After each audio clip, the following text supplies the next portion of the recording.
Welcome back guys. आज मैं आपको बहुत ही कमाल का फ़ोन दिखाने वाला हूँ। यू सी, जब भी कोई डील आती है, किसी फ़ोन की प्राइस कट होता है या कोई फ़ोन जब बहुत ही अच्छा लॉन्च होता है तो उसके बारे में आपको सारी बातें बताते हैं। एक फ़ोन जैसे आपको मैं रिसेंटली बताऊँ, मोटो H40 Neo, ये one of the best value for money phone है बिकॉज जिस प्राइस में जो स्पेक्स मिल रहा है वो बड़ा ही कमाल का है, जो कि जनरली अदर फोन्स में नहीं मिलता है।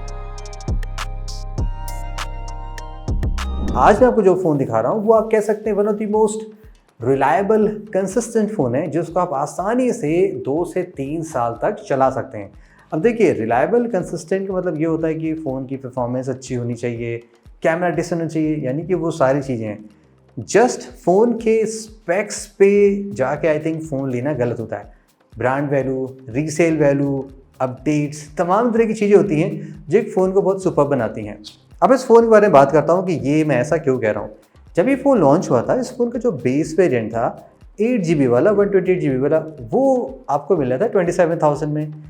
सेल वेल आई, फ़ोन में प्राइस कट हुआ और अब आप देखेंगे अमेज़न पे जाके इस फ़ोन पे परमानेंट प्राइस स्लैश हो चुका है। यूजुअली वन प्लस के फ़ोन में ऐसा होता नहीं गाइस, तो दैट्स वाई आज मैं आपको ये वीडियो बना के बता रहा हूँ कि परमानेंट प्राइस कट हो गया है। अब ये फ़ोन सही डील है। 27,000 रुपये ये फ़ोन मैंने आपको पहले कहा था कि अच्छी वैल्यू फॉर मनी नहीं है, बिकॉज और अच्छे ऑप्शन अवेलेबल थे इस प्राइस में, जैसे कि H40, पोको F5, बहुत से अच्छे फ़ोन थे। iQOO E7 भी था 27,000 में, बहुत ही अच्छा ऑप्शन था।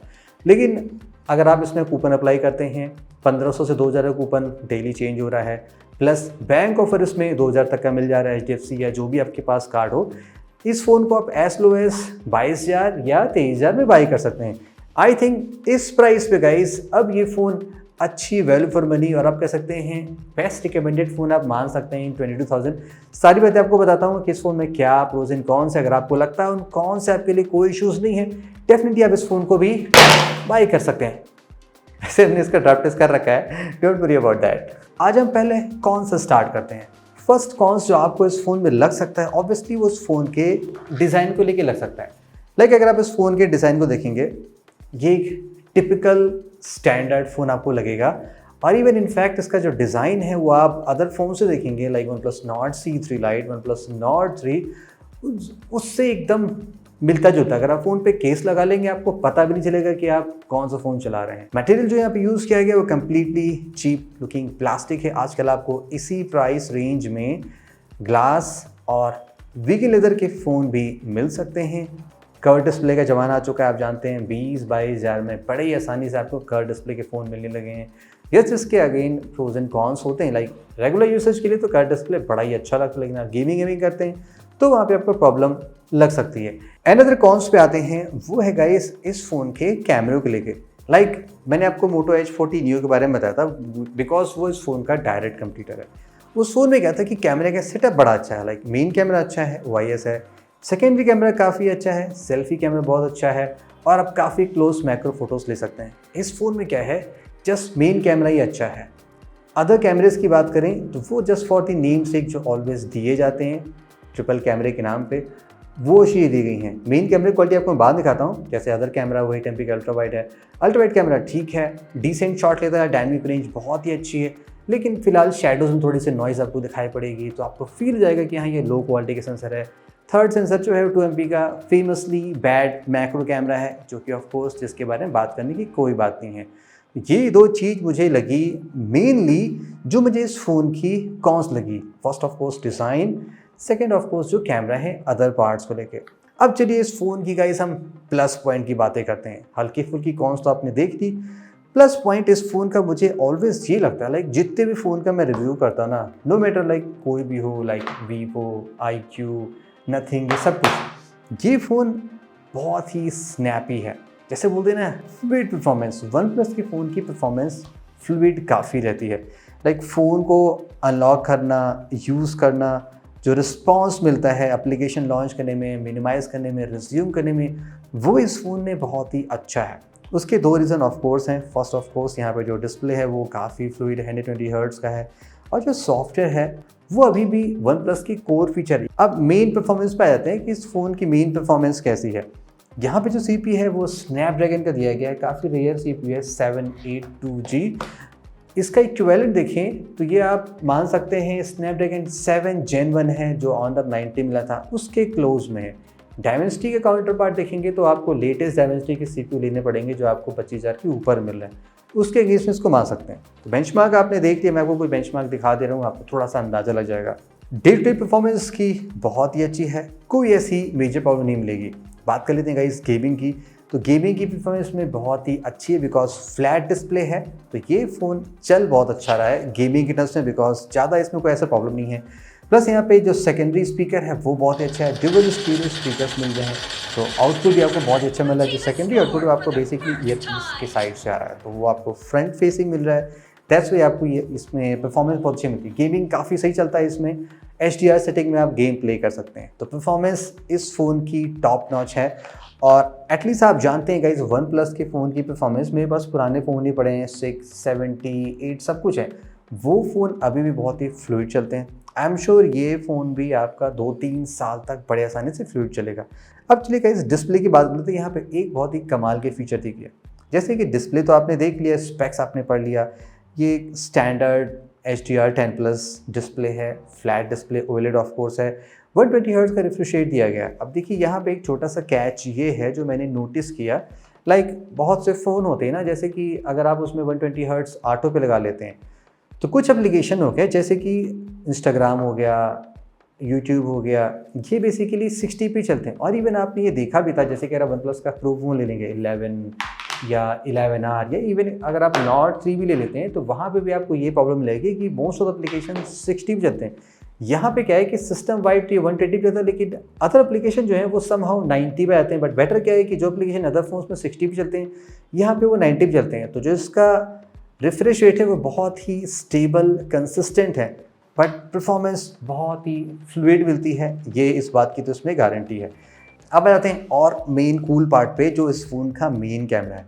मैंने आपको उस फ़ोन के फर्स्ट इंप्रेशन में दिखाया था कि ये फ़ोन जो मेन कैमरा है सोनी IMX890 है, ये वही सेंसर है जो ये वन प्लस ने अपनी फ्लैगशिप फ़ोन 11 में भी यूज़ किया, 11R में भी, नॉट 3 में भी। तो वो आप पुराना वीडियो देख लीजिएगा, आपको मैं कुछ कंपैरिजन दिखा दे रहा हूँ। जो हमने नोटिस किया वो ये नोटिस किया, कंपेयर टू फ्लैगशिप फ़ोन के ऑफकोर्स CPU थोड़ा अलग होता है, तो यहाँ पे थोड़ी सी सॉफ्टनेस बढ़ गई है। लेकिन जो सोनी का डिटेल होता है ना, लाइक कैप्चरिंग, जो इमेजिंग क्वालिटी होती है, एजेस पे शार्पनेस होना, टेक्सचर्स प्रॉपर आना, वो बहुत ही अच्छा आता है। डायनेमिक रेंज भी इस फ़ोन से बहुत ही अच्छी, अगर आप इंडोर, आउटडोर या कोई भी सब्जेक्ट की फ़ोटोज़ लेते हैं तो बहुत ही क्लियर आती हैं। मैंने आपसे मोटो H40 Neo की बात की थी, चलिए मैं आपको साइड बाई साइड कुछ कंपैरिजन दिखाता हूँ। मोटो में आपने देखा होगा कि आप देखेंगे H40 Neo में कि फ़ोटोज़ में समहाउ सैचुरेशन बहुत ज़्यादा बढ़ा होता है। इस फ़ोन में क्या है कि फ़ोटोज़ बेसिकली नेचुरल लुकिंग ज़्यादा आती हैं, क्लोज टू सब्जेक्ट के रियल कलर की होती हैं। तो मेन सेंसर इसका बहुत ही अच्छा है। लो लाइट में इसकी परफॉर्मेंस अदर बजट फ़ोन जैसे ही मुझे लगी, तो मैं ज़्यादा उसमें कंप्लेन नहीं करूँगा, बिकॉज जैसे और फ़ोन काम कर रहे हैं वैसे ये फ़ोन भी काम कर रहा है। वीडियोस में यहाँ पे आप 4K वीडियोस बना सकते हैं, OIS का सपोर्ट भी है, लेकिन OIS और बेटर हो सकता था, जो यहाँ पे नहीं देगा। अगर आप अल्ट्रा एचडी मोड यूज़ करेंगे 1080p 60 fps में बहुत ही अच्छे क्वालिटी के आप वीडियोस बना सकते हैं।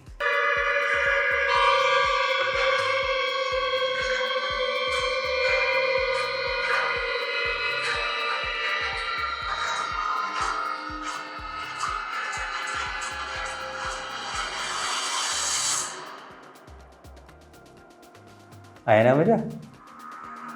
इसमें आपको ड्यूअल सिमेट्रिकल स्पीकर्स मिलते हैं जो आपको फ्लैगशिप लेवल फ़ोन में मिलते हैं। टॉप और बॉटम दोनों से क्वालिटी बहुत ही अच्छी आ रही है। सुपर फुल वॉल्यूम पे सुनेंगे तो आपको हल्का सा डिस्टॉर्शन लगेगा, अदरवाइज जितना आपने सुना है वोकल्स, बैस, ट्रेबल सब कुछ इसमें बहुत ही क्लियर है। डॉल्बी एटमॉस का सपोर्ट आपको बाय डिफ़ॉल्ट यहाँ से इनेबल मिलता है, तो यहाँ पे भी क्वालिटी बहुत अच्छी मिलती है। इस फ़ोन को 3 major version of Android update मिल रहा है, जो कि अदर फोन्स में इस प्राइस के में एक्सेप्ट सैमसंग नहीं मिलता है, सब में जस्ट 2 ईयर्स का है। आपको मैं गाइस एक और अच्छी फीचर बताता हूँ इस फ़ोन की, वो है battery charging and the backup. इस फ़ोन के बॉक्स में आपको 80 वॉट का चार्जर मिलता है, जो कि 22,000 के रेंज में बहुत ही मुश्किल है। और ये फ़ोन क्रेजी फास्ट चार्ज होता है, जस्ट 30 से 31 मिनट में फ़ोन 1% से 100% पहुँच जाता है। बैकअप का बताऊँ तो ये फ़ोन लाइक अभी जब हमने लास्ट टाइम रिव्यू किया था तो मैंने इसको स्टैंड बाई में रखा, जस्ट डेली ऑन किया ऑफ किया, मतलब फ़ोन ऑन था, टच वच किया, कुछ यूज़ किया, एकदम बेयरली मिनिमल यूज़ में। तो ये फ़ोन अराउंड 9 डेज़ के स्टैंड बाई में चला विथ वाईफाई और 5G turn on. Stand by इसका ज़बरदस्त है, मैंने इसीलिए कुछ दिन वेट किया कि वो भी टेस्ट कर लूँ। हैवी यूसेज में भी ये फ़ोन मेरा 2 दिन आसानी से चल जाता है, प्रोवाइडेड मैं 5G वाईफाई मिक्स में रहता हूँ, AOD ऑलवेज ऑन रहता है उस कंडीशन में। प्लस मैं आपको और भी स्टैट्स दिखा देता हूँ, लाइक मैं आपको अपनी ऐप से दिखाता हूँ जो मैं सभी फ़ोन्स में रखता हूँ। हम बहुत शहर भर में घूमते रहते हैं, आप देख सकते हो कि पूरे लखनऊ में हम टहलते रहते हैं, इधर उधर हम जहाँ चाहे जाते रहते हैं, लेकिन फिर भी फ़ोन हमारे साथ चलता है और बैकअप बहुत ही सही दिखाता है। इस फ़ोन का बैकअप गाइस बहुत ही अच्छा है। वैसे मैंने कहा था लाइक कंसिस्टेंट रिलायबल फ़ोन है, आपने एक बार चार्ज कर लिया तो आसानी से ये चलता रहेगा। ओके, तो सारी बातें आपने देख ली, फ़ोन के बारे में मैंने आपको बता दिया कि ये है कैसा। अब मैं आपको कुछ और बातें बताता हूँ गाइस, जो मैं आपको पहले स्टार्टिंग में बताया था कि वो बहुत इंपॉर्टेंट होती है, जस्ट स्पेक्स ही नहीं, वो होती है ब्रांड वैल्यू और रीसेल वैल्यू। आप जानते हो अगर जो बंदा टेक का होता है उससे सभी लोग फ़ोन रिकमेंडेशन मांगते रहते हैं। तो जो मैं पूछता हूँ ना स्ट्रेट आंसर, आपका ब्रांड प्रेफरेंस क्या है, तो लोग वन प्लस सैमसंग ज़्यादा प्रेफर करते हैं। रियलमी का हो गया, इन्फिनिक्स का हो गया, IQ हो गया, ये सब लोग अभी भी उतना नहीं प्रेफर करते हैं। जो यंग ऑडियंस है ना, जो होती है इमर्जिंग वाली, उनको ज़्यादा ये सब पसंद होता है। लेकिन वन प्लस का अभी भी वैल्यू बहुत ही अच्छा है, स्पेशली वन प्लस की जो रीसेल वैल्यू है वो बहुत ही सही मिलती है अगर आप वन प्लस के फ़ोन सेल करते हैं। लाइक हम भी जब कोई भी फ़ोन वन प्लस का अपने इंस्टाग्राम स्टोर पे पोस्ट करते हैं तो वो फ़ोन फटाफट like same day out of stock हो जाता है। बल्कि अदर फ़ोन जो हैं जैसे कि रियलमी के, IQ के, वो पड़े रहते हैं, उनमें लोग इंटरेस्ट नहीं दिखाते हैं। तो ये भी हमारे लिए बेटर, हम जान जाते हैं कि किस फ़ोन की रीसेल वैल्यू ज़्यादा बेटर है। ड्यूरेबिलिटी कंसर्न आपको बता दूं, इस फ़ोन का हमने काफ़ी अच्छा टेस्ट किया है।